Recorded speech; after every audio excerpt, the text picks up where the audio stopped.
দরজা বা জানলাগুলোকে দেখে থাকো, সেই দরজা জানলাগুলো কিন্তু এখানে এইভাবে প্লাই দিয়ে কাজ করা হয়েছে। স্ট্রাকচারগুলোকে এরকম ইট গাঁথুনি করে তার ওপরে কিন্তু এরকম সেই স্প্রিংয়ের মতো কিছু দিয়ে লোহার এবং ডাউন বনগা লোকাল এই ব্যানারটি আমরা খুঁটি পুজোর সময় দেখতে। এই যে মেট্রো প্ল্যাটফর্মের যে এসকেলেটারগুলো হয় না, সেই এসকেলেটার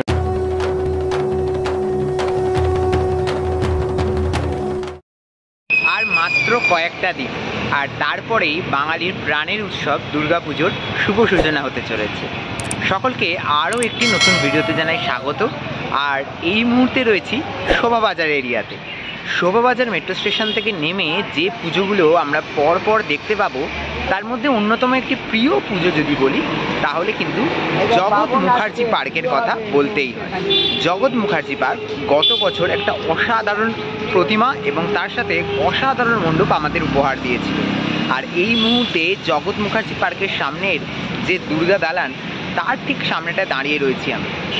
আজকের ভিডিওতে তোমাদের সাথে শেয়ার করে নেব জগৎ মুখার্জি পার্কের এবছরের কি চমক রয়েছে, তার সাথে তাদের এবছরের প্রস্তুতি ঠিক কীভাবে চলছে। সব কিছু থাকবে আজকের এই ভিডিওতে, তাই ভিডিওটা স্কিপ না করে দেখতে থাকবে। জগৎ মুখার্জি পার্কের যে খুঁটি পুজো এবং থিম উন্মোচনের সময় আমি উপস্থিত ছিলাম, তোমাদের সেই ভিডিও এবং দৃশ্য দুটোই ঘুরিয়ে দেখিয়েছি।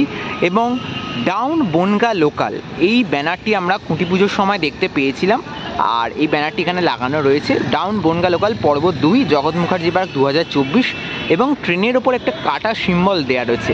এটা কোনো একটি থিমের আভাস, সেটা আমাদের বুঝে নিতে হবে। আর তার সাথে তার ঠিক মানে এই সোজা রাস্তাটি শোভাবাজার মেট্রো থেকে আসে, আর তার ঠিক এই দিকটাতে মানে অপোজিটে এরকম এত সুন্দর একটি দুর্গা দালান রয়েছে। আর এখানে একদম মানে এত সুন্দরভাবে দুর্গা প্রতিমাকে সংরক্ষণ করে রাখা রয়েছে, সত্যি এই জিনিসগুলো দেখতে সুন্দর লাগে। আর এর ঠিক পিছনেই রয়েছে জগৎ মুখার্জি পার্কের যে পুজো প্রাঙ্গণ, জগৎ মুখার্জি পার্ক। আর এটা হচ্ছে সাইডের এন্ট্রি, পুজোর সময় ওই দিক দিয়ে এন্ট্রি হয়, মানে সামনেটা দিক দিয়ে।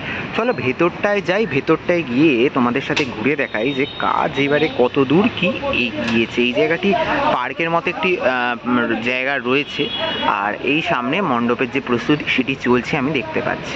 এই গেটটি দিয়ে কিন্তু প্রত্যেকবার জগৎ মুখার্জি পার্কে তোমরা দর্শনার্থীরা, সাধারণ দর্শনার্থীরা প্রবেশ করে এখান দিয়ে মণ্ডপে যাওয়ার যে রাস্তা থাকে, মণ্ডপে মূল প্রবেশপথ এটিই হতে চলেছে। আর এটা আমি যদি এবার দেখাই, এখানে ঢুকেই আমি যেটা দেখতে পাচ্ছি, এখানে কিন্তু এরকম বিরাট বিরাট লোহার স্ট্রাকচার দিয়ে কাজ করা হয়েছে। আর ঠিক আমি যদি একটু কাছ থেকে দেখাই, এই লোহার স্ট্রাকচারগুলোকে এরকম ইট গাঁথুনি করে তার ওপরে কিন্তু এরকম সেই স্প্রিংয়ের মতো কিছু দিয়ে লোহার স্ট্রাকচারটাকে বসানো রয়েছে। ঠিক ট্রেনেতে যেরকম আমরা দেখতে পাই, সেই ট্রেন বা মেট্রোতে যেরকম এরম লোহার স্প্রিংয়ের ওপরই কিন্তু ট্রেন বা মেট্রোগুলো থাকে, সেইগুলো দেখতে পাই, সেগুলো দিয়ে কিন্তু এই কাজগুলি করা হয়েছে। আর এই কাজটি কিন্তু এরকম নয়, একটা নয়, দুটো নয়, একাধিক স্তরে পর কিন্তু রয়েছে। সম্ভবত এটি ওপর দিয়ে কিন্তু সাধারণ দর্শনার্থীরা পায়ে হেঁটে চলে একেবারে মূল মণ্ডপের দিকে যেতে চলেছে।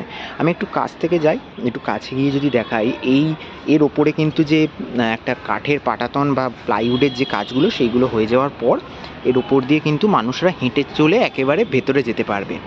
আর ঠিক ওই দিকটাতে মূল মণ্ডপটি রয়েছে, আর এইখান দিয়ে মূল প্রবেশপথটি হতে চলেছে। এখান দিয়ে মানুষ হেঁটে যাবেন, একাধারে পরভাবে হেঁটে একদম সোজা ওই দিকে যেভাবে টার্ন নিচ্ছে, এবার টার্ন নেবে, এখান থেকে টার্ন নিয়ে কিন্তু সোজা ওই দিকে চলে যাবে। ওই দিক দিয়ে ডান দিকে বেঁকেই কিন্তু পেয়ে যাবে মূল মণ্ডপ।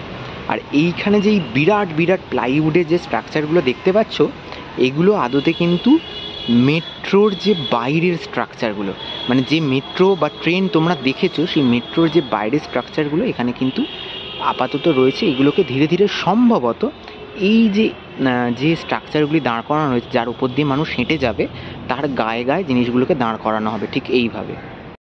এইবারে দেখাই, তোমরা মেট্রোয় যে দরজা বা জানলাগুলোকে দেখে থাকো, সেই দরজা জানলাগুলো কিন্তু এখানে এইভাবে প্লাই দিয়ে কাজ করা হয়েছে।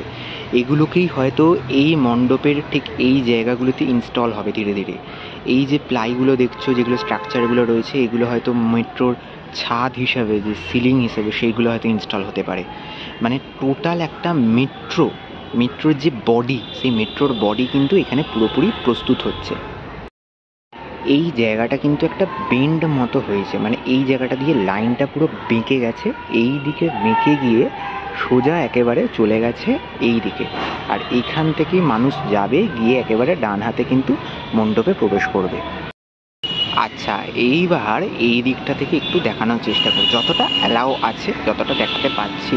এখানে কিন্তু যেটা দেখতে পাচ্ছি পুরোপুরি একটা প্লাইয়ের কাজ। আর তোমাদের যেটা জানাচ্ছিলাম যে মেট্রো প্ল্যাটফর্ম, এই যে মেট্রো প্ল্যাটফর্মের যে এসকেলেটারগুলো হয় না, সেই এসকেলেটার বা সিঁড়ি, সেইগুলোকেও কিন্তু এখানে রিপ্রেজেন্ট করা হচ্ছে কিন্তু এইভাবে। আর এই হচ্ছে যে প্লাইয়ের যে কাজগুলো, সেই প্লাইয়ের কাজ দিয়ে কিন্তু মেট্রো স্টেশনের মতো একটা মেট্রো প্ল্যাটফর্মের মতো কিন্তু তৈরি হয়েছে। আচ্ছা, এই মেট্রো স্টেশনের একটি জানলা বলা চলে বা মেট্রো প্ল্যাটফর্মে, সেখান দিয়ে যেটা দেখতে পাচ্ছি যে এইখানে তো এসকেলেটার দেখাচ্ছিলাম এই জায়গাটিতে, আর এই জায়গাটিতে কিন্তু সেই মেট্রোর যে কার্ড বা টোকেন ঠেকানোর যে মেশিন তোমরা জানো, সেই মেশিনগুলোকে কিন্তু এখানে একটা তৈরি করা হয়েছে। আচ্ছা, জগৎ মুখার্জি পার্কের এবছর ডাউন বনগা লোকাল পর্ব 2 2016 সালে বনগা লোকাল যে মণ্ডপ গড়ে তুলেছিল তারা, সেই মণ্ডপ কিন্তু একটা বিরাট চমক দিয়েছিল কলকাতাবাসীকে। সেই চমক এখনও কলকাতাবাসী মনে রেখেছে, তাদের স্মৃতির খাতায় এখনও লেখা রয়েছে জগৎ মুখার্জি পার্কে সেই অসাধারণ মণ্ডপের নাম। এবছর শিল্পী সুবল পাল, মানে 2016 সালেও তিনি কাজ করেছিলেন, তিনি বনগা লোকাল তৈরি করে একটা হিস্ট্রি ক্রিয়েট করে দিয়েছিলেন। আবার এবছর তিনি জগৎ মুখার্জি পার্কে কাজ করছেন, তবে এবছর একটি বাড়তি চমক। কি বাড়তি চমক? বাড়তি চমকটা এটাই, তোমরা সকলেই জানো সম্প্রতি এশিয়ার মধ্যে ভারতের প্রথম গঙ্গার তলায় কোনো নদীর নিচ দিয়ে মেট্রো চালু হয়েছে। সেই গঙ্গার নিচের হাওড়া ধর্মতলা যে মেট্রো রুট, তোমরা অনেকেই সেই মেট্রো চেপেছ। সেই মেট্রো কিন্তু এবছর জগৎ মুখার্জি পার্কে উঠে আসতে চলেছে। জগৎ মুখার্জি পার্কের এবছরের যে মণ্ডপ, সেই মণ্ডপ কিন্তু একেবারে পুরোপুরি মেট্রো প্ল্যাটফর্মের আদলে তৈরি হচ্ছে। হাওড়া ময়দান বা হাওড়া স্টেশনের যে মেট্রো প্ল্যাটফর্ম রয়েছে, সেই মেট্রো প্ল্যাটফর্ম একেবারে জগৎ মুখার্জি পার্কের মণ্ডপের অন্দরমহলে থাকবে। আর সেই মেট্রো স্টেশনে তোমরা কিভাবে পৌঁছবে? অবশ্যই মেট্রো করে। তাই জগৎ মুখার্জি পার্কে মা দুর্গাকে দর্শন করতে হলে তোমাদের এই প্রাঙ্গণেই আরেকবার মেট্রো সফর করতে হবে। আর এই মেট্রো সফর গঙ্গার তলা দিয়ে হাওড়া মেট্রোর মাধ্যমে গিয়ে পৌঁছবে হাওড়া ময়দান মেট্রো প্ল্যাটফর্মে। আর সেই হাওড়া ময়দান মেট্রো প্ল্যাটফর্মেতেই তোমরা দেখতে পেতে চলেছ অসাধারণ এক মাতৃপ্রতিমা। মাতৃপ্রতিমার আমরা তো দেখেছি, তবে তোমাদের কাছে এখনও রিভিল করা আমাদের অনুমতি নেই। মাতৃপ্রতিমা সম্বন্ধে যদি আমি একটু ছোট্ট আপডেট দিই, মাতৃপ্রতিমা কিন্তু গঙ্গার সাথে সম্পর্কিত একটি কাজ হয়েছে। মাতৃপ্রতিমাতে গঙ্গার মধ্যেই বিরাজমান থাকবেন মাতৃপ্রতিমা, এমনটা একটু আভাস আমি দিতেই পারি। আর মাতৃপ্রতিমাকে দেখতে পাবে হাওড়া ময়দান মেট্রো প্ল্যাটফর্মের মধ্যে। হাওড়া ময়দান মেট্রো প্ল্যাটফর্ম, একটি মেট্রো প্ল্যাটফর্ম ঠিক যেরকমটি দেখতে হয় সেরকমটাই দেখতে হতে চলেছে জগৎ মুখার্জি পার্কের মণ্ডপ।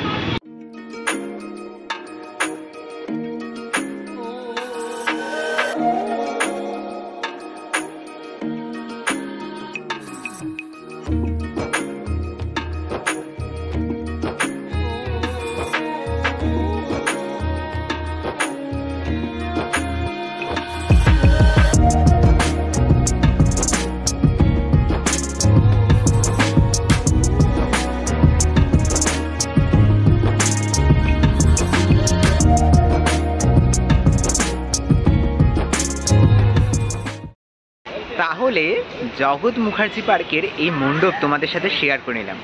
হাওড়া মেট্রোর স্টেশনের অন্দরমহল থেকে শুরু করে আরও কী কী চমক এবছর থাকছে সেটা তো নিশ্চয়ই জানালাম তোমাদের আজকের এই ভিডিওতে। Bongaon local, down Bongaon local part 2 যেটা আমি বলেছিলাম, সেই যে থিম বা টিজার প্রকাশ হয়েছিল, সেটার সাথে অনেকটা মানে পর্ব 2 যেহেতু, এখানে কিন্তু লোকাল নয়, এখানে এবার মেট্রো।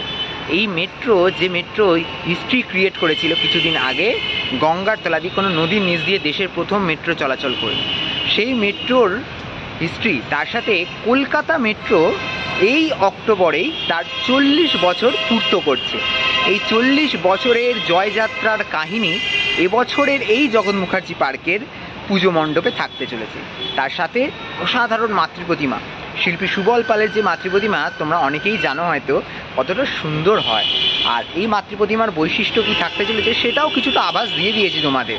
তাই ভিডিওটা ভালো লেগে থাকলে অবশ্যই লাইক, কমেন্ট, শেয়ার করতে ভুলবে না। চ্যানেলটা অবশ্যই সাবস্ক্রাইব করো। আরও পুজোর আপডেট আসছে খুব তাড়াতাড়ি। আজকের মতো সকলের থেকে নিচ্ছি বিদায়। সকলের থেকে এখানেই টাটা।